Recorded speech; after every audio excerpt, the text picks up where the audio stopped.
Hello everyone, welcome to maths junction. आज अपन start करने जा रहे हैं क्लास 11th एनसीईआरटी। ठीक है, इसका चैप्टर नंबर 1 करेंगे। चैप्टर का नाम है सेट्स। चैप्टर का नाम क्या है? सेट्स। ठीक है ना। तो सबसे पहले तो अपन देखेंगे कि सेट्स की डेफिनेशन क्या होती है। भाई सेट्स क्या होता है, तो उसकी डेफिनेशन देखेंगे सबसे पहले। तो डेफिनेशन आपके पास में है a well defined collection of objects is called set. ठीक है भाई, ये आपके पास में डेफिनेशन है कि सेट किसे बोलते हैं अपन। सेट किसे बोलते हैं? सेट्स किसे बोलते हैं? A well defined collection of object is called set, है ना। कि आपके पास में जो ऑब्जेक्ट का है ना, कोई भी ऑब्जेक्ट्स का वेल डिफाइंड कलेक्शन हो तो उसको सेट बोलेंगे। ठीक है ना, उसको क्या बोलेंगे? सेट। जैसे एग्जाम्पल के तौर पे आप इस प्रकार से जैसे है कि कलेक्शन ऑफ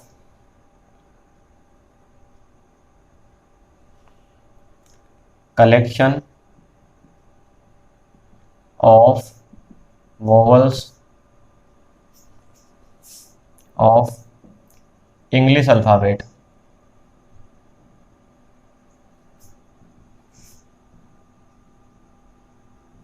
ठीक है ना भाई, इंग्लिश अल्फाबेट्स के जितने भी वोवल्स होते हैं उनका कलेक्शन।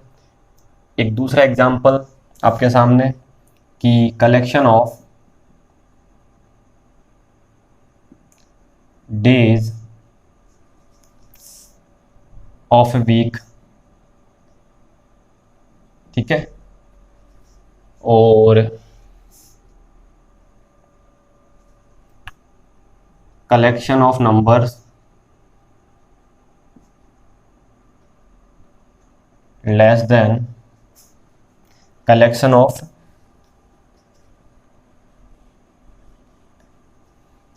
Natural number.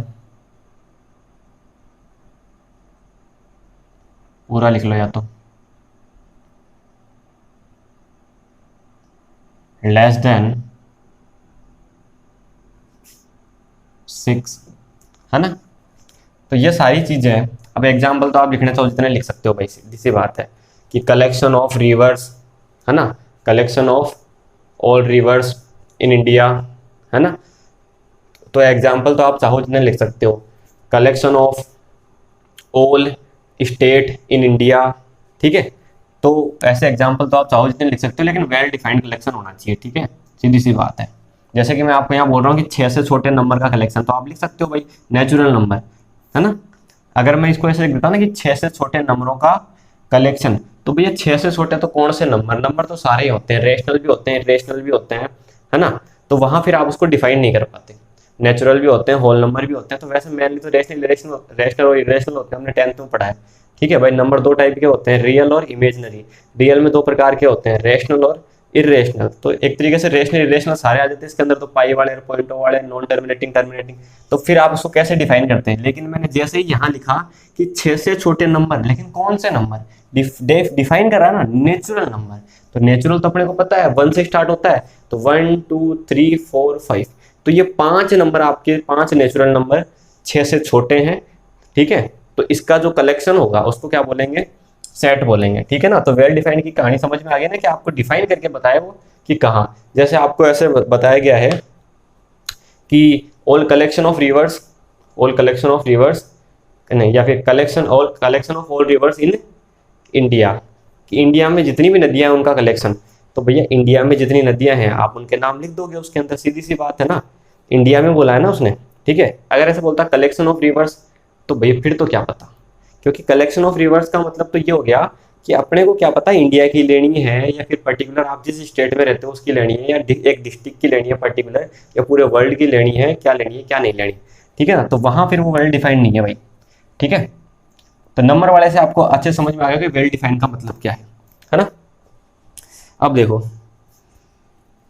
ठीक है, दूसरी बात, जैसे वेल डिफाइंड नहीं हो और ये है, समझ में आ गया होगा। जैसे एक दो एग्जांपल मैं आपको और दूं कि collection of all good boys, है ना, collection of all good man in India, या मैन ले लो आप, तो कि इंडिया के जितने भी अच्छे आदमी हैं उनका कलेक्शन। तो अच्छे किस हिसाब से भाई, अच्छे किस हिसाब से, अच्छे किस हिसाब से, वो उनकी बॉडी के हिसाब से, मतलब कि लंबे चौड़े हट्टे कट्टे, अच्छे किस हिसाब से, ठीक है, या फिर उनकी फेस के हिसाब से, फेस कट के हिसाब से, या फिर एक चीज़ बताओ आप, उनकी और जो पर्सनैलिटी है उस हिसाब से, किस हिसाब से, वेल डिफाइंड नहीं कर सकते ना। अच्छे का मतलब क्या अच्छा, ठीक है, अच्छे का मतलब क्या अच्छा, ठीक है। जैसे आपको ऐसा बोला जाए कलेक्शन ऑफ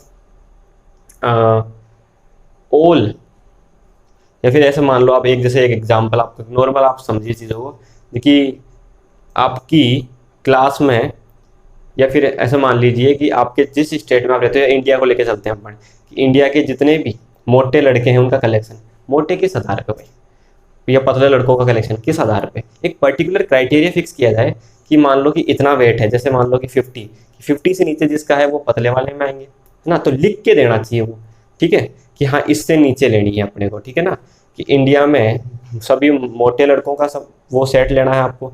तो मोटे कौन से भाई, मोटे कौन से, आपको फिक्स क्राइटेरिया दे कि जिसका वेट 90 से ज़्यादा हो, या 85 से ज़्यादा हो, या फिर 95 से ज़्यादा हो, तो आपको वो वेल डिफाइंड का मतलब हो गया। तो ये चीज़ आपको समझ में आ गई होगी, बाकी नंबर वाले एग्जाम्पल से आपको अच्छे से समझ में आ गई होगी, कोई दिक्कत नहीं है ना, ठीक है, रिवर वाले से समझ में आ गई होगी आपको आराम से। अब देखो आगे, तो ये तो होगी सेट की डेफिनेशन। अब इस डेफिनेशन के बाद में अपन क्या पढ़ेंगे, इस सेट की डेफिनेशन है ना, डेफिनेशन के बाद में देखो अगली जो चीज़ है, अगली आपके पास में क्या है, कि सेट को रिप्रेजेंट किससे करते हैं अपन, रिप्रेजेंट किससे करते हैं अपन, किसको, सेट को। देखो सेट को रिप्रेजेंट अपन किससे करते हैं, कैपिटल लेटर से। किससे भाई, कैपिटल लेटर से करते हैं, जैसे ए से कर दिया, बी से कर दिया, सी से कर दिया, डी, ठीक है। तो इंग्लिश अल्फाबेट के कैपिटल लेटर से अपन किसको रिप्रेजेंट करते हैं, सेट को, ठीक है।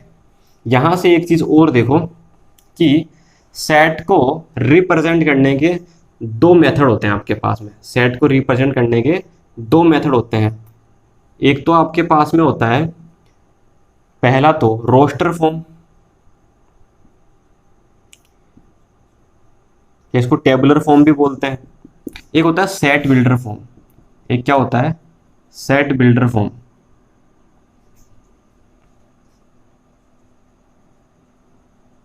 ठीक है ना, roster form and set builder form, ठीक है।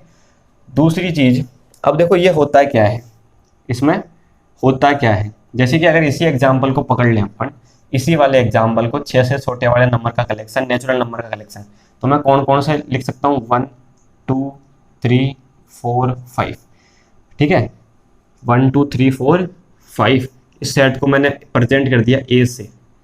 तो ए एक सेट है आपके पास में, सुनिए बात को ध्यान से, मैं दो तीन चीजें समझाऊंगा इसी से। सेट ए है, ठीक है, उस सेट को अपन किससे रिप्रेजेंट करते हैं, जितने भी एलिमेंट आएंगे इन सबको एलिमेंट बोलते हैं, 1 2 3 4 5 को, है ना, इससे ये एलिमेंट है, और इन सभी एलिमेंटों को अपन लिखते हैं कर्ली ब्रैकेट के अंदर, इस कर्ली ब्रैकेट के अंदर, ठीक है ना। जो भी एलिमेंट उस डेफिनेशन को सेटिस्फाई करेंगे वो सारे एलिमेंट इसके अंदर आ जाएंगे, 6 से छोटे वाले नेचुरल नंबर, इन सबको अपन कोमा से सेपरेट कर देते हैं, और किसके अंदर लिख देते हैं, कर्ली ब्रैकेट के अंदर, मिडिल ब्रैकेट जो होता है उसके अंदर, ठीक है, और इसको किसी कैपिटल लेटर से रिप्रेजेंट कर देते हैं। तो ये इसका मतलब ए क्या है, एक सेट को रिप्रेजेंट कर रहा है जिसके अंदर सभी वो नेचुरल नंबर है जो 6 से क्या है, छोटे हैं, लेस देन, ठीक है।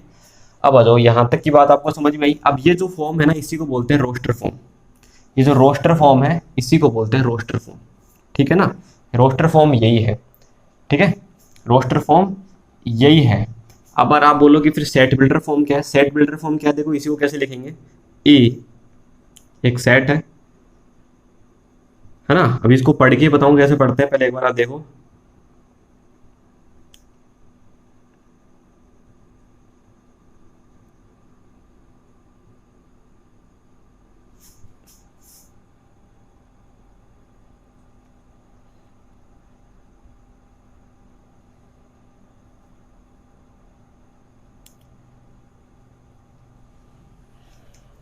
इधर नीचे लिख लेते हैं आराम से, इधर पूरा आपको दिख जाएगा।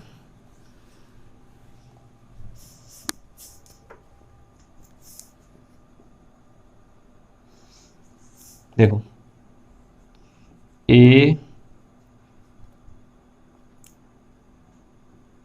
X is a natural number and X क्या है भाई ये, तो x है आपके पास में वो 1 से इक्वल या ग्रेटर, 1 के इक्वल या ग्रेटर है और 6 से लेस देन है। ठीक है, ये कर्ली ब्रैकेट लगा दो, या बंद कर्ली ब्रैकेट है ये ना। ठीक है भाई, बात समझ में आई यहाँ तक? यहाँ तक बात समझ में आई? इसको बोलते हैं सेट बिल्डर फॉर्म, इसको बोलते हैं रोस्टर फॉर्म या टेबुलर फॉर्म। टेबुलर फॉर्म का मतलब जो उस डेफिनेशन को सेटिस्फाई कर रहा है वो सारे अपन ने वो सारी का इसमें नंबर लिख दिए। और सेट बिल्डर फॉर्म का मतलब होता है कि अपन ने उसको लैंग्वेज में लिखेंगे उसको पूरे को। ठीक है ना, तो इस हिसाब से इसको सेट बिल्डर फॉर्म बोलते हैं, इसको रोस्टर फॉर्म बोलते हैं। आपके क्वेश्चन आएंगे कि सेट बिल्डर दे देगा बोले रोस्टर में लिखो, रोस्टर दे देगा बोले सेट बिल्डर में लिखो। ठीक है ना, बात समझ में आ गई आपको? ठीक है, अगली चीज देखो, तो ये हो गया आपके रोस्टर फॉर्म और सेट बिल्डर फॉर्म। इसके बाद में अगर मैं यहाँ पे देखो एक चीज और समझाना चाहूँ आपको, एक चीज और मिलेगी यहाँ पे कि आपको ऐसे बोल दिया जाए कि देखो ये 2 इस सेट ए में से है ना, तो 2 बिलोंग्स टू, ये साइन होता है, ये ई जैसा साइन है ना, ये उसको बोलते हैं बिलोंग्स टू, है ना, बिलोंग्स टू। ठीक है ना, कि ये इससे बिलोंग कर रहा है, तो 2 बिलोंग्स टू ए, है ना, 3 बिलोंग्स टू ए, सही बात है, 4 बिलोंग्स टू ए, लेकिन मैं लिख दूँ 6 बिलोंग्स टू ए, तो इसको नॉट बिलोंग्स टू, काट देंगे इसको कि 6 इससे बिलोंग नहीं कर रहा है। क्वेश्चन आएंगे आपके इस प्रकार के, है ना, कि सेट ए है जिसमें 1 2 3 4 5 है, तो इसका मतलब 3 belongs to A, 2 belongs to A, 1 belongs to A, 5 belongs to A, but 6 not belongs to A, है ना। तो नॉट बिलोंग्स टू वाली चीज समझ में आ गई। तो देखो सेट की डेफिनेशन हो गई, सेट को रिप्रेजेंट करने के तरीके हो गए कि अब मतलब 2 तरीके होते हैं। ठीक है, और किसी कैपिटल लेटर से रिप्रेजेंट करते हैं, और इसके अंदर जो एलिमेंट आते हैं उनको 2 प्रकार से रिप्रेजेंट कर सकते हैं, रोस्टर फॉर्म में और सेट बिल्डर फॉर्म में। इसको तो ये अपन लिख ही देते हैं, टेबुलर फॉर्म बोलो या रोस्टर फॉर्म बोलो। ये जो सेट बिल्डर फॉर्म है इसको पढ़ते हैं कैसे वो सुनो आप। अपन क्या इसको कैसे पढ़ते हैं, देखो एक सेट ए है ना, ठीक है, तो यहाँ क्या लिखेंगे, set of all x, set of all x. ये जो ब्रैकेट होता है ना, ये ब्रैकेट, ये जो आपके ब्रैकेट्स होता है ना, ये दोनों ब्रैकेट, इनको ब्रैक्स भी बोल देते हैं आप, है ना, शॉर्ट में। इन दोनों ब्रैकेट्स को क्या पढ़ते हैं, सेट ऑफ ऑल, ब्रैकेट को क्या पढ़ते हैं भाई, सेट ऑफ ऑल एक्स। और ये जो साइन है ना इसको बोलते हैं कोलन, क्या बोलते हैं इसको, कोलन, है ना, इसको क्या बोलते हैं, कोलन, इसको बोलते हैं सच दैट। ये जो ये कोलन का साइन है ना भाई, इस साइन को क्या बोलते हैं, कोलन, और इस कोलन के साइन को क्या पढ़ते हैं, सच दैट। क्या पढ़ते हैं, सच दैट, है ना, ये कोलन का साइन होता है, कीबोर्ड वगैरह में देखा होगा आपने ना, इसको मैथ में इसको क्या पढ़ते हैं, सच दैट। तो क्या पढ़ेंगे इसको, एक अपने पास में सेट ए है ना, ए सेट है, इसको कैसे पढ़ेंगे कि set of all x such that x is a natural number and x is greater than and equal to 1 and less than to 6। ठीक है, कि 6 से छोटा है। समझ में आ गई बात आपको? ठीक है, बात समझ में आ गई होगी। ठीक है ना, तो ये आपके क्या हो गया, रिप्रेजेंट करने का तरीका वगैरह ये सारा हो गया आपके। अब चलो आगे, आगे देखो क्या है। एग्जाम्पल तो आपकी बुक में खूब लिखे हुए हैं, मैं आपको केवल 1-2 एग्जाम्पल सिखाऊं, बाकी एक्सरसाइज करेंगे अपन तो सारी चीज़ें आपको समझ में आने लग जाएगी। ठीक है, तो अपन ने यहाँ तक ये सब चीज़ें देख ली कि रिप्रेजेंट वगैरह कैसे करते हैं। अब अपन आगे देखेंगे।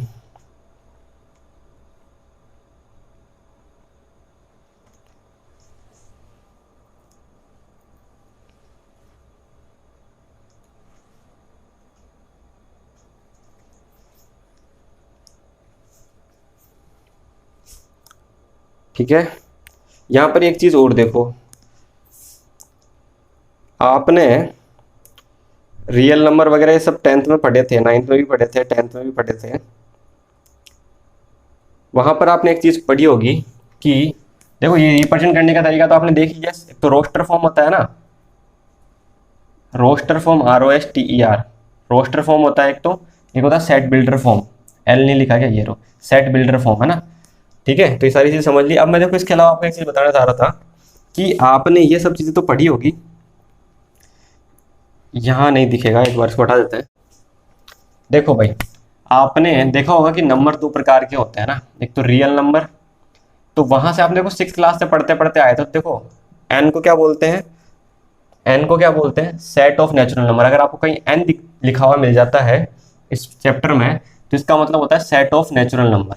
क्या भाई, सेट ऑफ नेचुरल नंबर, ठीक है। अगर आपको कहीं पे डब्लू लिखा हुआ मिल जाए तो सेट ऑफ होल नंबर,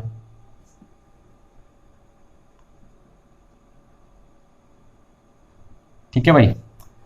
अगर आपको कहीं जेड लिखा हुआ मिल जाए तो सेट ऑफ इंटीजर, है ना, इंटीजर्स। अगर आपको कहीं पे क्यू लिखा हुआ मिल जाए तो क्यू का मतलब सेट ऑफ रेशनल नंबर्स, है ना। और अगर आपको कहीं टी लिखा हुआ मिल जाए तो टी का मतलब सेट ऑफ इरेशनल नंबर, ठीक है।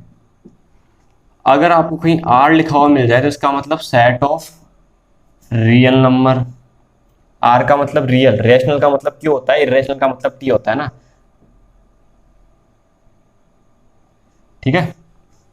चलो, ये बात आपको समझ में आ गई होगी मेरे हिसाब से, है ना। तो इन वर्डों का आप थोड़ा सा ध्यान रखना। इसके आगे अगर चलें 1.1 में आपकी इतनी चीज़ें आपको देखने को मिलेगी। 1.2 में 1.2 में आपको जो पहली चीज़ है वो एम्प्टी सेट। क्या है, एम्प्टी सेट। एम्प्टी सेट मतलब ऐसा सेट जो खाली हो, इसको बोल सकते हैं नल सेट भी बोल सकते हैं, इसको वॉइड सेट भी बोल सकते हैं, इसको वॉइड सेट, ठीक है ना। एक ही बात है, कुछ ही बोलो, एम्प्टी सेट बोलो, नल सेट बोलो, वॉइड सेट बोलो, एक ही बात है। इसका मतलब ऐसा, इसका मतलब वो होता है कि a set which does not contain any element, है ना, is called the empty set, या फिर नल सेट, या फिर वॉइड सेट, है ना, ठीक है। और इसको रिप्रेजेंट किससे करते हैं, ऐसे खाली वाले ब्रैकेट से, ठीक है। और या फिर इस साइन से, इसको बोलते हैं फाई। क्या बोलते हैं भाई, फाई। इसको किससे रिप्रेजेंट कर देंगे अपन, फाई से, या फिर जो ये इस प्रकार का जो अपन बिल्कुल एम्प्टी ये बना देंगे कर्ली ब्रैकेट वाला सेट, ठीक है ना। तो ये हो गया भाई आपका एम्प्टी सेट, ठीक है। तो मेरे हिसाब से यहाँ तक किसी को कोई दिक्कत होनी नहीं चाहिए, है ना, क्योंकि सारी चीज़ें पहली बार तो पढ़ रहे हो, तो आपको ऐसा इनको क्या करना है, चीज़ों को समझना है, पढ़ना है, एक्सेप्ट करना है कि हाँ भैया इसको फाइव बोलते हैं, इसको बिलोंग्स टू बोलते हैं, ठीक है। ये कर्ली ब्रैकेट से डिनोट करते हैं सेट को। आगे आ जाओ, आगे आपके फाइनाइट एंड इनफाइनाइट सेट, ठीक है। फाइनाइट एंड इनफाइनाइट सेट, भाई जो जो टॉपिक है वो आपको बताता चल रहा हूँ मैं। Finite and infinite set, finite and infinite. अब देखो, ऐसा सेट, फाइनाइट का मतलब देखो ऐसा सेट जिसके अंदर नंबर ऑफ एलिमेंट क्या हो, फिक्स हो, है ना, नंबर ऑफ एलिमेंट फिक्स हो। जैसे कि अपन ने ये लिया था कि जो अपन ने एग्जांपल लिया था इसमें 1 2 3 4 5 6 था ना, कि collection of numbers, collection of natural number, है ना, विच लेस देन टू नंबर 6 से छोटे वाले। तो 1 2 3 4 5 आया था ना उसके अंदर, 1 2 3 4 5 आया था ना, तो वो सही है। लेकिन अगर अपन ऐसे बोलते हैं कि set of natural number, set of natural number, तो मतलब 1 2 3 4 5 6, या collection of natural number, collection of natural number, तो 1 2 3 4 5 6 चलता ही जा रहा था आगे तक, पता नहीं कहाँ तक, लिमिट नहीं दी ना कि 100 से लेस देन, 10 से लेस देन, 6 से लेस देन, तो वो इनफाइनाइट हो जाएगा, सीधी सी बात है। जिसके अंदर जो एलिमेंट्स हो, एलिमेंट्स को आप काउंट कर सको कि हाँ भैया 2 5 8 10 जितने हैं, मतलब काउंटेबल हो जाएगा, तो वो फाइनाइट है। अनकाउंटेबल आपको खुद को नहीं पता चल रहा कहाँ तक चल रहे हैं वो, तो इनफाइनाइट सेट्स हो जाएगा, ठीक है। आगे आ जाओ, ठीक है। इक्वल सेट, देखो इक्वल सेट्स इसको बोलते हैं, इक्वल सेट्स नाम से समझ में आ रहा होगा। इक्वल सेट्स, अगर दो सेट ए और बी इक्वल जब होंगे जब इनके अंदर नंबर ऑफ एलिमेंट्स क्या हो, सेम हो। नंबर ऑफ एलिमेंट क्या होने चाहिए, सेम होनी चाहिए। इनके अंदर नंबर ऑफ एलिमेंट क्या होंगे, सेम हो।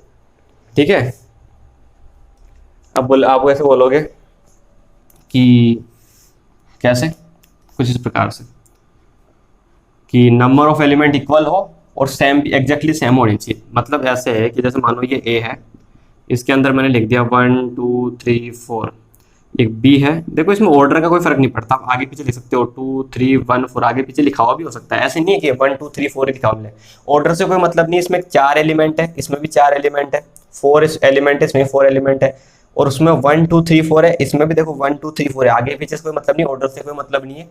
इसमें भी नंबर ऑफ एलिमेंट 4 है, इसमें भी नंबर ऑफ एलिमेंट 4 है, इसमें भी 1 2 3 4 है, इसमें भी 1 2 3 4 है। तो यहाँ से आपको एक बात और समझ में आ गई होगी, सेट में एलिमेंट के ऑर्डर से कोई फर्क नहीं पड़ता। ठीक है ना, बस इस वो होना चाहिए दोनों में। जैसे जैसे इसमें 1 2 3 4 है, इसमें भी है, और इसमें भी 4 है एलिमेंट, नंबर ऑफ एलिमेंट इसमें भी 4 है, तो इसका वाला दोनों इक्वल है। ठीक है, तो ए और बी दोनों क्या होंगे, इक्वल सेट से होंगे। ठीक है, तो ए और बी क्या हो जाएंगे, यहाँ पे इक्वल सेट्स हो जाएंगे भाई। ठीक है, आगे आ जाओ। अगला जो अपना है 1.2 में आपकी इतनी ही चीजें हैं। 1.3 पे अगर चलते हैं तो वहां आता है आपके सबसेट। ठीक है, वहां आपको मिलेगा सबसेट। अब ये सबसेट की कहानी समझो आप। सबसेट देखो क्या होता है, हाँ भाई सबसेट देखो, सबसेट क्या होता है। जैसे मान के चलो ए आपके पास में है जिसके अंदर है 1 2 3 4 5, फिर एक बी आपके पास में सेट है जिसमें है 1 2। ठीक है, तो इसका मतलब बी सबसेट होगा। ये ऐसा साइन होता है ना, जैसे अपन यू लिखते हैं ना, यू, तो उस यू को यूं कर दो। ठीक है, यू जैसा साइन होता है, यू तो ऐसा होता है, ये ऐसा। ठीक है, तो बी सबसेट है किसका, ए का।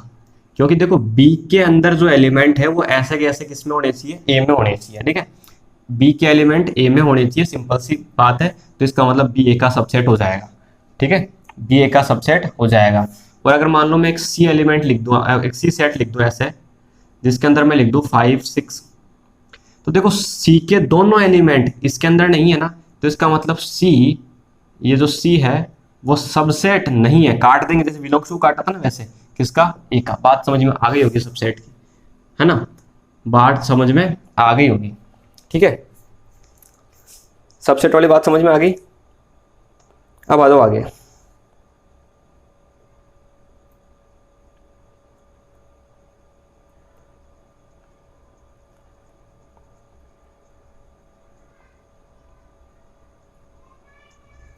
ठीक है, यहां पर एक वर्ड और है, हालांकि आपके कहीं काम नहीं आएगा।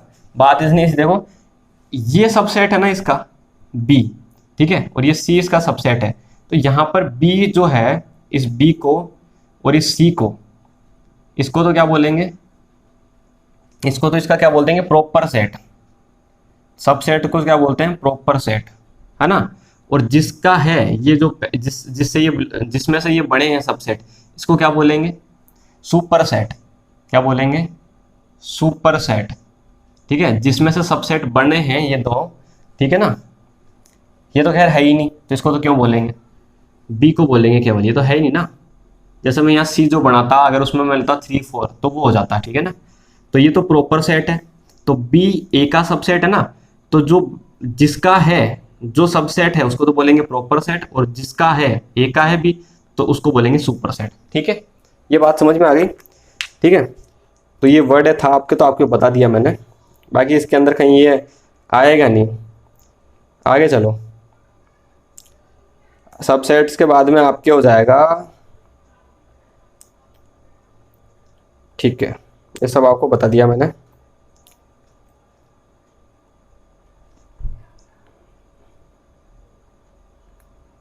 ठीक है, 1.2 तक आपके इतनी ही चीजें थी।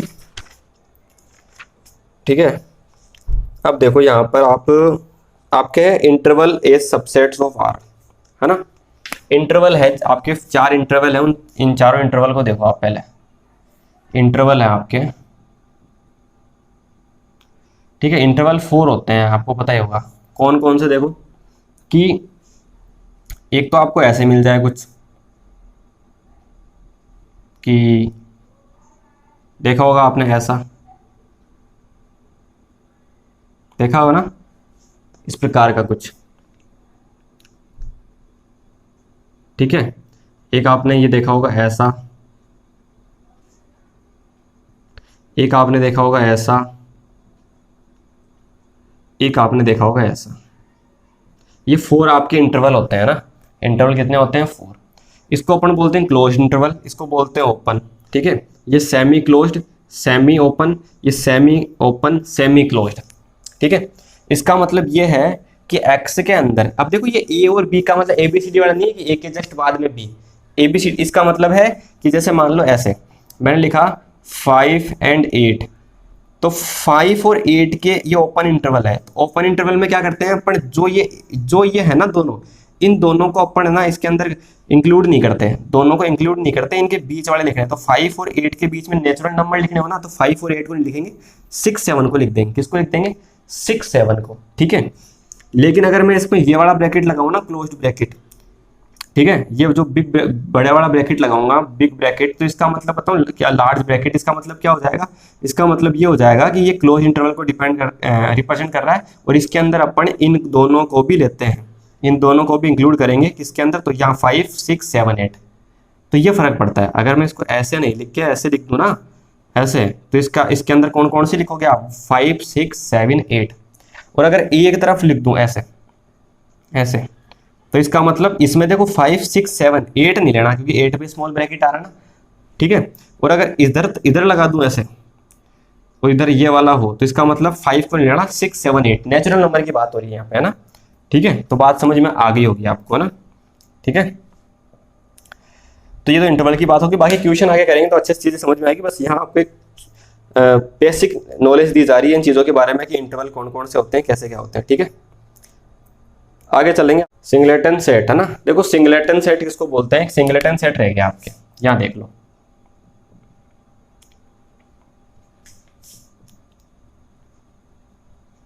देखो भाई सिंगलेटन सेट का मतलब ये ऐसा सेट जिसके अंदर नंबर ऑफ एलिमेंट क्या हो, सिंगल हो, नंबर ऑफ एलिमेंट कितने हो, सिंगल, मतलब एक ही हो, तो ये सिंगलेटन सेट है।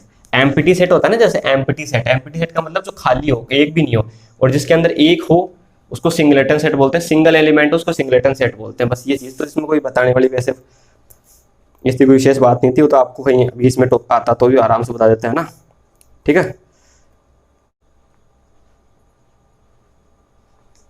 देखो भाई,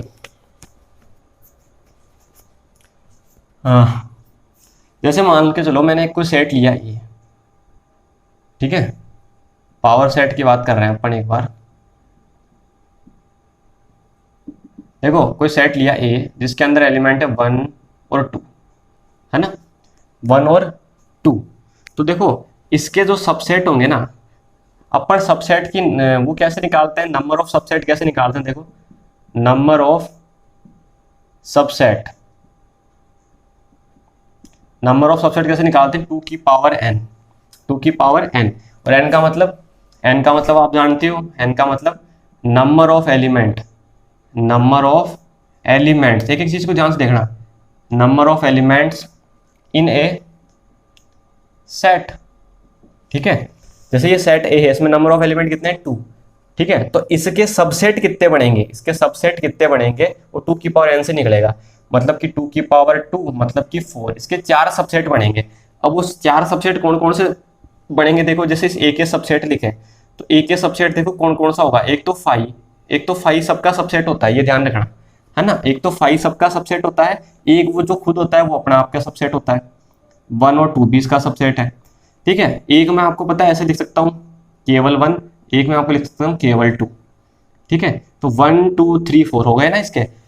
तो collection of all subset, collection of all subset of given set, कोई भी सेट, जैसे यहाँ ए दे रखा है ना, तो ए ले लेंगे अपन, कोई भी जो सबसेट दे आपको सेट दे रखा है उसके सभी सबसेट्स का कलेक्शन, ये सभी सबसेट्स हो गए, इसके 4 ही बनेंगे, उनका कलेक्शन, उसको उनको फिर कर्ली ब्रैकेट में लिख देंगे। इसको क्या बोलते हैं, power set of A, P of A मतलब पावर सेट ऑफ ए, ठीक है। तो किसी सेट का पावर सेट किसको बोलते हैं, उसके जितने भी सबसेट बनते हैं ना, उन सबको, उन सब का collection, collection of all subset of A given set, है ना, क्या होता है, पावर सेट ऑफ ए होता है। और सबसेट्स किस, नंबर ऑफ सबसेट कैसे निकालते हैं अपन, 2 की पावर n से, n का मतलब number of element in given set. ठीक है, तो यहाँ से आप आराम से चीजें कर सकते हो। पावर सेट हो गया, पावर सेट हो गया ना। अब अपन देखो यूनिवर्सल सेट। क्या भाई, यूनिवर्सल सेट। तो देखो यूनिवर्सल सेट की अगर बात करें तो यूनिवर्सल सेट पहले लिखो, यूनिवर्सल सेट। देखो भाई, आर नहीं लिखा क्या,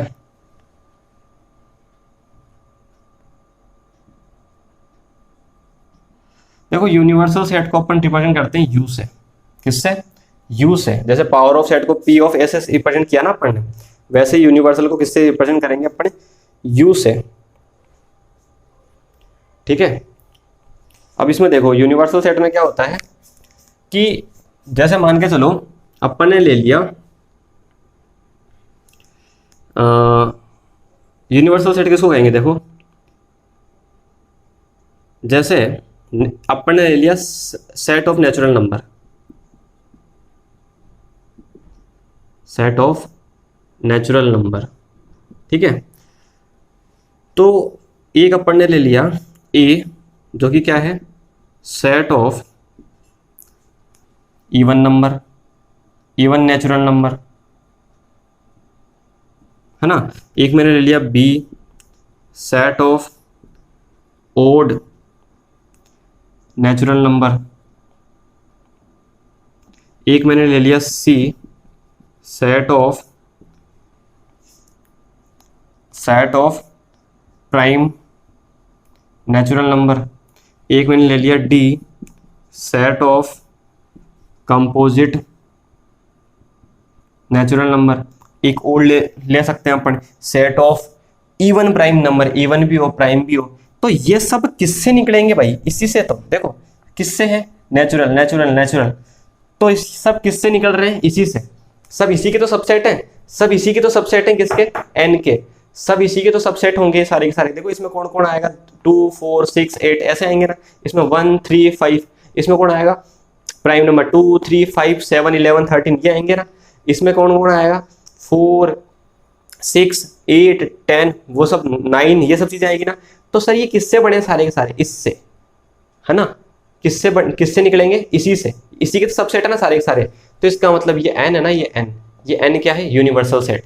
एन क्या है, यूनिवर्सल सेट। सबके सब इसी से बने हैं, है ना, सबके सब इसी से बने। तो आपको क्वेश्चन भी इस प्रकार से देगा, वो एक यू करके दे देगा, यू एक यूनिवर्सल सेट है जिसके अंदर आपके एलिमेंट लिख देगा 1 2 3 4 5 6 7 8 9 10। ठीक है, फिर नीचे वहां से क्वेश्चन पूछ लेगा कि बताओ इसमें से यूनिवर्सल सेट से कौन सा बिलोंग कर रहा है, कौन सा सबसेट है, कौन इससे बिलोंग कर रहा है, कौन सा नहीं कर रहा। तो वहां अपन करेंगे तो और अच्छी चीजें आपको समझ में आ जाएगी। ठीक है, जैसे रियल नंबर का जो सेट है आर, वो सबका यूनिवर्सल सेट है, क्योंकि रियल नंबर्स में तो सबके सब आते हैं, रेशनल भी आते हैं, रेशनल भी आते हैं, होल भी आते हैं, इंटीजर भी आते हैं ना। तो वैसे आप चाहो जिस एग्जांपल से समझ सकते हो, कोई दिक्कत नहीं। आगे देखो आपके चीज़ है वेन डायग्राम। तो वेन डायग्राम को अभी तो आप केवल इतना ही समझ लीजिए, बाकी सारी चीज़ें क्वेश्चन से आएगी। Venn diagram, Venn diagram, Venn diagram में देखो भाई, वेन डायग्राम में क्या होता है, वेन डायग्राम VEN डायग्राम, है ना। वेन डायग्राम में देखो क्या होता है कि यूनिवर्सल सेट, अभी थोड़ी देर पहले बताया यूनिवर्सल सेट, यूनिवर्सल सेट को तो अपन रिप्रेजेंट करते हैं किससे, यूनिवर्सल सेट। जो भी यूनिवर्सल सेट आपको गिवन होगा ना, इसको तो रिप्रेजेंट करेंगे रेक्टेंगल से। ठीक है ना, किससे, रेक्टेंगल से। और जो सबसेट होते हैं, जैसे ये सब सबसेट है इसके, इनको किससे रिप्रेजेंट करेंगे, इनको रिप्रेजेंट करेंगे अपन सर्किल से। किससे, सर्किल से। तो भैया सीधी सी बात आपकी इतनी समझ में आ गई कि यूनिवर्सल सेट को तो रेक्टेंगल से रिप्रेजेंट करेंगे। जैसे एक रेक्टेंगल बना दिया, यूनिवर्सल सेट है। ठीक है, जैसे इसी की बात करें, नेचुरल नंबर का सारा सेट आ गया इसके अंदर ना। ठीक है, और इसके अंदर ये सारे सब सेट हैं कि एक तो ये इवन का आ गया, ये ओड का आ गया, है ना। इस हिसाब से ऐसा बनता है वो। क्वेश्चन करेंगे तब चीजें अच्छे समझ में आएगी, कोई दिक्कत वाली बात नहीं। फिर देखो ऑपरेशन ऑफ सेट, इसमें आप क्या आएगा, एक तो यूनियन, एक इंटरसेक्शन, है ना। एक तो यूनियन और एक इंटरसेक्शन। देखो ये सब चीजें आपके क्या होगी, तो यूनियन, इंटरसेक्शन। देखो भाई ध्यान से,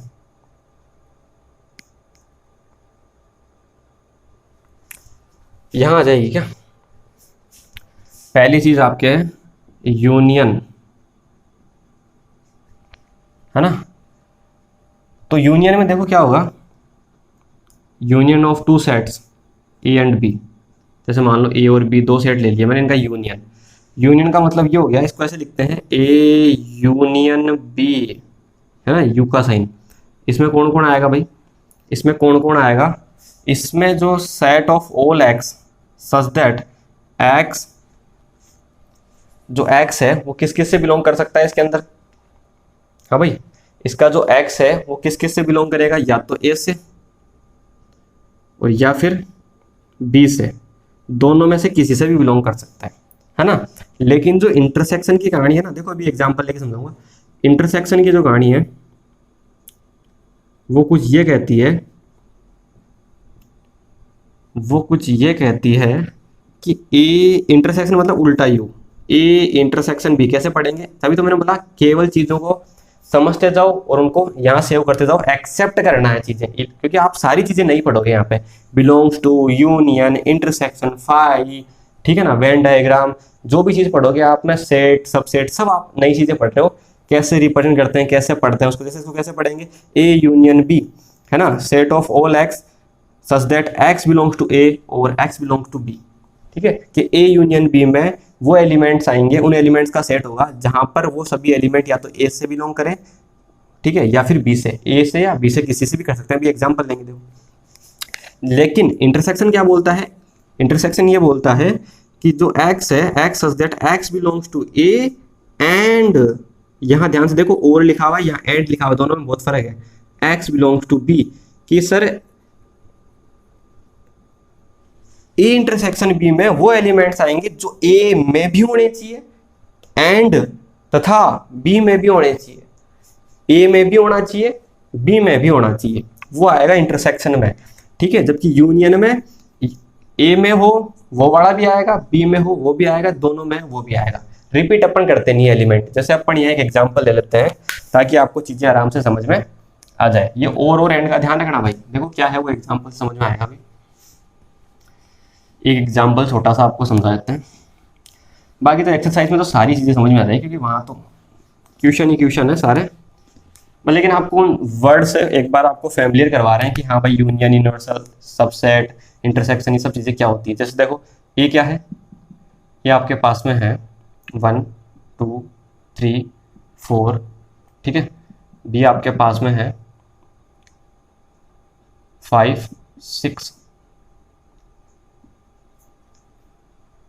5 6 4 3, है ना। देखो तो अगर मैं ए यूनियन बी की बात करूं तो इसमें वो लिख दो जो ए और बी दोनों में होनी चाहिए, है ना। ए और बी या तो ए में हो या बी में हो, ठीक है ना, या दोनों में हो। तो देखो 1 2 3 4 5 6 खत्म। अब आप बोलोगे इसमें 8 एलिमेंट थे, 8 नहीं है भाई, 4 इसमें थे 4 इसमें थे। लेकिन ए यूनियन बी में अपने को देखो छोड़ना किसी को नहीं, सारे लिखने हैं। 1 भी लिख दिया, 2 भी लिख दिया, 3 भी लिख दिया, 4 भी लिख दिया, 5 भी लिख दिया, 6 भी लिख दिया। 4 दोबारा नहीं लिखना, 4 दोबारा नहीं लिखना, 3 लिख दिया दोबारा नहीं लिखना, ठीक है ना। जैसे आपसे कोई पूछ ले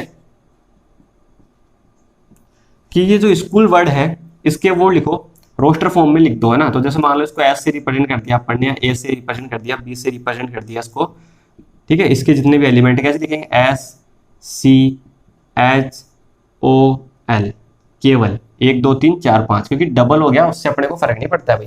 जैसे एलिफेंट वालों के लिखो तो वहां पर ई 2 बार आ जाए चाहे 4 बार आ जाए, अपने को दोबारा नहीं लिखना, एक बार ही लिखना है, ठीक है ना। ठीक है, बात समझ में आ गई ना। तो यहाँ भी दोबारा रिपीट नहीं करना, तो ए यूनियन बी हो गया। लेकिन जबकि ए इंटरसेक्शन बी क्या होगा, ए एंड बी दोनों में होना चाहिए। दोनों में कौन कौन से है, एक तो 4 और एक 3, कॉमन, एक तरीके से इंटरसेक्शन बोलता है कॉमन, तो 3 और 4। बात समझ में आ गई होगी इंटरसेक्शन और यूनियन की, ठीक है। समझ में आ गई हो तो चलें फिर आगे।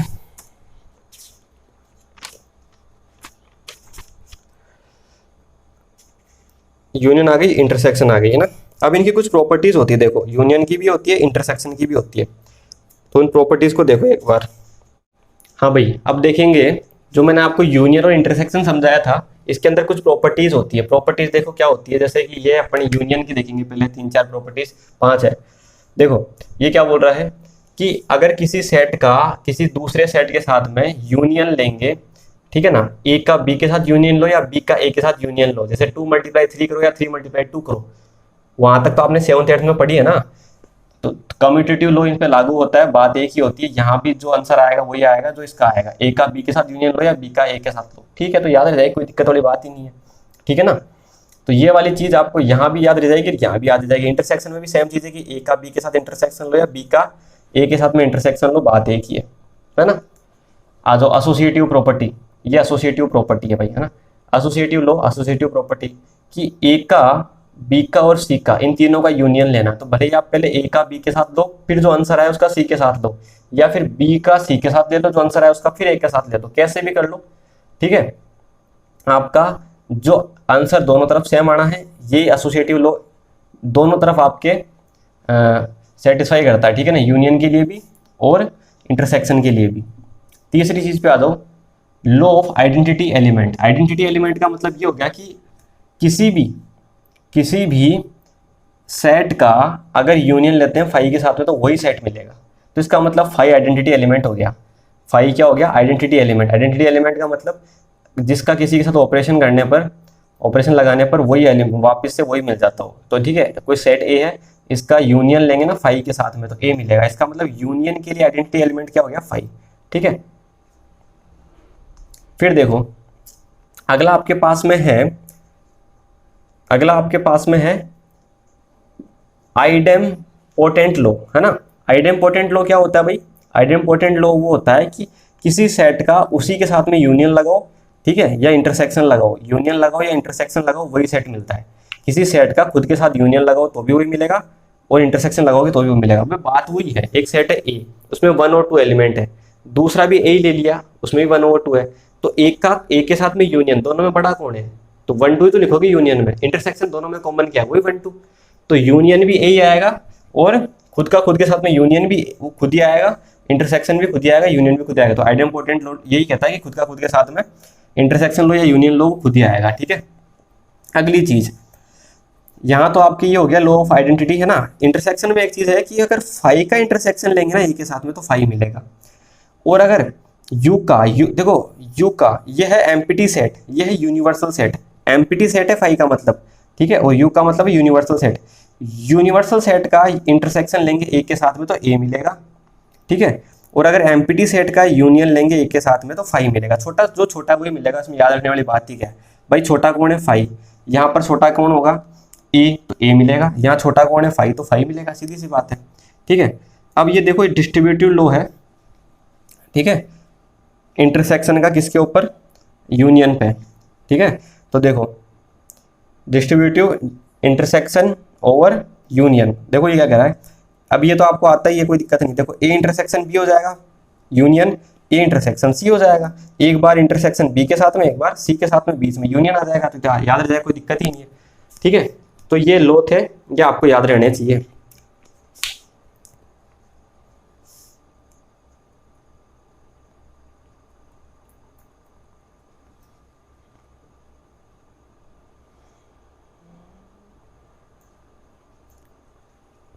एक चीज इसके अंदर आके और है, डिफरेंस ऑफ सेट्स, देख लो भाई यहीं पे,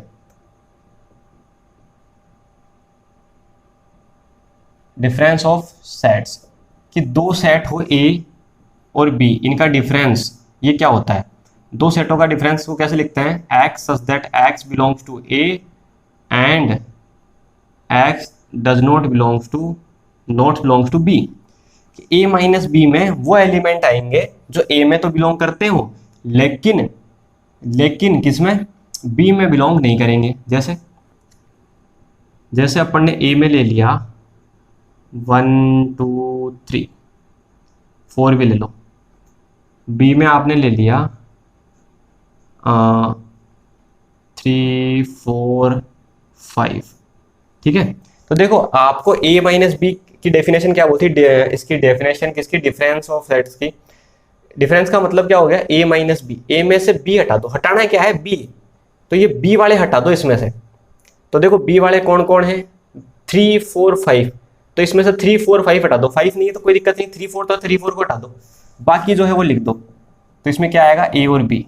तो अब खुद देखो आप, इसमें जो एलिमेंट आएंगे ए माइनस बी में वो ए से तो बिलोंग करेंगे, ए से तो बिलोंग करेंगे, लेकिन बी से नहीं करेंगे। देखो बी वाला कुछ भी नहीं आएगा, क्योंकि बी वाले जितने कॉमन है ना ए में वो सारे हटा दो, बी वाले जितने भी है वो सारे हटा दो, और कोई नहीं हो तो वो तो अपने आप ही हटा वही है। ठीक है, तो ए माइनस बी का मतलब क्या हो गया, set of all x such that x belongs to A and x but not x not belongs to B. ठीक है, तो ए माइनस बी का मतलब सीधी सी बात हो गया कि जो बी है उस पूरे को ए में से हटा दो। ठीक है, बी के जो एलिमेंट आपको ए में दिख रहे हैं वो हटा दो, तो और ए में जो बच जाए वो लिख दो ए माइनस बी में। ठीक है, तो ए में से बी को हटा दो और बाकी लिख दो। ठीक है ना, इस ए में से ये बी वाले हटा दो, 3 4 5, तो 5 नहीं है तो कोई दिक्कत नहीं, लेकिन 3 4 तो है, तो 3 4 को हटा के बाकी जो बचे वो लिख दो। ठीक है, बात समझ में आ गई। ये हो गया आपके डिफरेंस ऑफ सेट्स।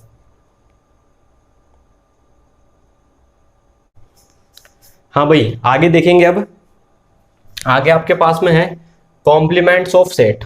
ठीक है, complements of sets. Complements of sets के अंदर देखो एक चीज देखेंगे अपन, कॉम्प्लीमेंट ऑफ सेट किसे बोलते हैं। अगर इसको मैं एग्जांपल से समझाना चाहूँ कि देखो एक यूनिवर्सल सेट आपको गिवन रहेगा, जैसे कि दे दिया 1 2 3 4, एक सेट दे दिया ए, इसमें आपको दे दिया 1 2, तो सर इसका ए डैश, इसको डिनोट करते हैं ए के ऊपर डैश, ए के छोड़ के बाकी लिख दो, किसमें से, यूनिवर्सल सेट में से। तो यूनिवर्सल सेट में से एक को जितनी भी एलिमेंट है, ए के जितने भी एलिमेंट है उनको छोड़ के बाकी लिख दो, तो बाकी क्या आएगा 3 4, बाकी क्या आएगा 3 4। तो मैंने लिख भी रखा है कि ए डैश एक ऐसा सेट होगा, set of all x such that x belongs to U, x जो होगा वो जो एलिमेंट होंगे वो यू से बिलोंग तो करेंगे, यू का मतलब यूनिवर्सल सेट, और साथ ही साथ ए से बिलोंग नहीं करेंगे, ए से बिलोंग नहीं करेंगे, है ना भाई। इसका मतलब क्या हो गया, ए डैश का मतलब ए को नहीं लिखना और ए के अलावा जो यूनिवर्सल सेट में बच जाए वो लिखने हैं। तो मतलब आप इसको एक तरीके से बोल सकते हो यू माइनस है, कि यू में से ए को माइनस कर दो, यू में से ए को माइनस कर दो, तो ए डैश आ जाएगा। ए डैश एक तरीके से यू माइनस ए तो होता है। ठीक है, बात समझ में आ गई। कुछ प्रॉपर्टीज है इसकी बिल्कुल बेसिक बेसिक, और आप आराम से देखो। कॉम्प्लीमेंट्स लो का मतलब देखो दो है इसमें, कि अगर ए का ए डैश के साथ में यूनियन लेंगे, देखो ये ए है ये ए डैश है, दोनों का साथ में यूनियन लो आप, तो 1 2 3 4 वापिस से यू ही मिल जाएगा, यूनिवर्सल सेट मिल जाएगा, है ना। और ए का ए डैश के साथ में इंटरसेक्शन लेंगे तो कुछ नहीं मिलेगा, दोनों में कॉमन आ ही नहीं सकता। ए डैश और ए में कभी कॉमन आ सकता है क्या? ए डैश वो होता है जो ए में नहीं होगा, वो वाले लिखने होते हैं। ठीक है, और यूनियन लेंगे तो वापस से आपको यूनिवर्सल सेट मिल जाएगा, लेकिन डैश लेंगे तो 5 मिलेगा, मतलब कोई भी कॉमन एलिमेंट इसमें नहीं होता। ये तो बिल्कुल अंडरस्टूड बात है, कोई दिक्कत वाली बात नहीं है। Day Morgan's law, day Morgan's law देखो, एक डे मॉर्गन आपके एक लॉ देखे गया क्या, कि ए यूनियन बी का होल डैश ले, अगर ए यूनियन बी का होल डैश ले, होल डैश का मतलब कॉम्प्लीमेंट, है ना, complement of union of A and B. ठीक है, ए और बी के यूनियन का कॉम्प्लीमेंट लेंगे तो ए और बी के complements of A and B के इंटरसेक्शन के इक्वल हो जाएगा, है ना। इसी प्रकार से ए और बी के इंटरसेक्शन का कॉम्प्लीमेंट लें अगर, तो A complement of A and complement of B के यूनियन के इक्वल हो जाएगा। भाई सिंपल सी बात इतनी सी है कि अगर ए यूनियन बी का कॉम्प्लीमेंट लें तो ए डैश इंटरसेक्शन बी डैश के इक्वल हो जाएगा, ये इन पे ए डैश बी डैश और यू का हो जाएगा, यूनियन का हो जाएगा इंटरसेक्शन। ठीक है, जबकि इंटरसेक्शन का होल डैश लें तो वो हो जाएगा किसका, इंडिविजुअल इनके लग जाएगा डैश, और इंटरसेक्शन का हो जाएगा यूनियन। सीधी सी बात है, आराम से ध्यान रह जाए, कोई दिक्कत वाली बात नहीं। लॉ ऑफ डबल कॉम्प्लीमेंटेशन, तो ये तो कोई दिक्कत ही नहीं। देखो ये ए है, ये ए डैश है, अगर मैं ए डैश पे वापस डैश लगा दूं तो यू में से कौन माइनस करना है, ए डैश, मतलब 3 4 तो वापस से 1 2 आ जाएगा, तो मतलब 1 2 मतलब वापस ए आ जाएगा। तो अगर डैश का डैश लेंगे तो वापस ए आ जाएगा, सीधी सी बात है। डैश से डैश कैंसिल मान लो, ऐसे याद रख लो, वरना एग्जाम्पल से तो आपको बता ही दिया मैंने। Law of empty set and universal set, देखो फाई का कॉम्प्लीमेंट लो, कि यू में से फाई को छोड़ के बाकी सब लिख दो, तो मेरे को यू लिखना पड़ेगा पूरा, क्योंकि फाई तो कुछ होता ही नहीं है ना। और अगर यू का डैश लो कि यू में से यू को छोड़ के बाकी सब लिख दो, तो यू में से यू को छोड़ के बाकी कुछ लिखूंगा तो कुछ है ही नहीं, मतलब कि फाई। तो ये तो वैसे ही हर किसी को अंडरस्टूड वाली बात है, इसमें तो कोई याद रखने वाली कोई बात ही नहीं है ना, ये तो समझने वाली बात है, सबको वैसे समझ में आ गया होगा। ठीक है,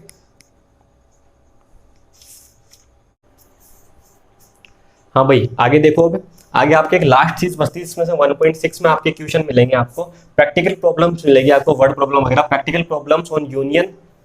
ठीक है, union and intersection of 2 set. ठीक है, 3 सेट भी मिल सकता है, ऑफ सेट्स लिख लो आप तो डायरेक्ट। ठीक है, ऑफ सेट्स, ये तो 2 सेट्स वाली है, ये 3 सेट्स वाली है ना। देखो बात क्या है, प्रैक्टिकल प्रॉब्लम मिलेगी आपको, है ना, कि एक सोसाइटी है, उसके अंदर आपके है ना ये कोई दो नाम के न्यूज़पेपर हो जाएंगे, एक का नाम मान लो कि टी है, एक का नाम क्यू है, तो टी पढ़ने वाले इतने हैं, क्यू पढ़ने वाले इतने हैं, दोनों पढ़ने वाले इतने हैं, तो बताओ कि कोई सा भी नहीं पढ़ने वाले कितने हैं। तो इस प्रकार के क्वेश्चन आपको वहाँ मिलेंगे कि एक सोसाइटी में चाय पीने वाले इतने हैं, कॉफी पीने वाले इतने हैं, जूस पीने वाले इतने हैं, तो तीनों पीने वाले इतने हैं, दोनों पीने वाले इतने हैं। तो इस प्रकार के क्वेश्चन आपको मिलेंगे ना। तो ये बताओ कि जो कुछ भी नहीं पीते हो, है ना, तो इस प्रकार से आपके क्वेश्चन वहाँ बढ़ेंगे। तो वहाँ आप करोगे तो अच्छी चीज़ समझ आएगी। बस आपको इन फॉर्मूलों को याद करना है कि n number of element in A union B equal to n A n B n A intersection C. देखो सीधी सी बात ये है कि एन ए यूनियन बी में क्या आएगा, n A plus n B minus n A intersection B, union का हो जाएगा इंटरसेक्शन। तीन वाले में क्या होगा, n n of A union B union C है ना। तो देखो इसमें क्या होगा, n A n B n C हुआ ना, तो वैसे ही माइनस अपन ने क्या करा, यूनियन होता है इंटरसेक्शन, तो A union A intersection B कराना माइनस, तो फिर करेंगे ए इंटरसेक्शन बी माइनस करेंगे, फिर बी इंटरसेक्शन सी माइनस करेंगे, फिर ए इंटरसेक्शन सी माइनस करेंगे, ठीक है, और लास्ट में प्लस करेंगे n of A intersection B intersection C, ठीक है। तो याद रह जाएंगे, कोई दिक्कत नहीं, आराम से एक बार दो बार लिख लोगे सारी चीज़ याद रह जाएगी। इस क्लास को आप आराम से एक बार दो बार तीन बार चार बार देख लेना, क्योंकि ये कुछ चीज़ें हैं, ये यहाँ से आप फैमिलियर हुए इस चैप्टर के, है ना, कि इस चैप्टर में अपने को कौन कौन से वर्ड देखने को मिलेंगे, यूनियन, इंटरसेक्शन, कॉम्प्लीमेंट, फाई, ठीक है, सेट को कौन कौन सी फॉर्म में लिखते हैं, उसको डिनोट कैसे करते हैं, क्या ऑर्डर का कोई फर्क पड़ता है नहीं पड़ता, ये सब चीज़ आप पढ़ने उसके अंदर देखिए, कुछ फॉर्मूले वगैरह देखें, प्रॉपर्टीज वगैरह देखें, इनको आप एक बार देख लेना, पढ़ लेना, समझ लेना, तब जाके आपको जो इसका चैप्टर है उसकी एक्सरसाइज है वो आराम से समझ में आएगी। वो अपन करेंगे अगली क्लास में, करेंगे एक्सरसाइज 1.1, ठीक है ना। तो यहाँ तक इस क्लास को देख लेना। Okay, thank you.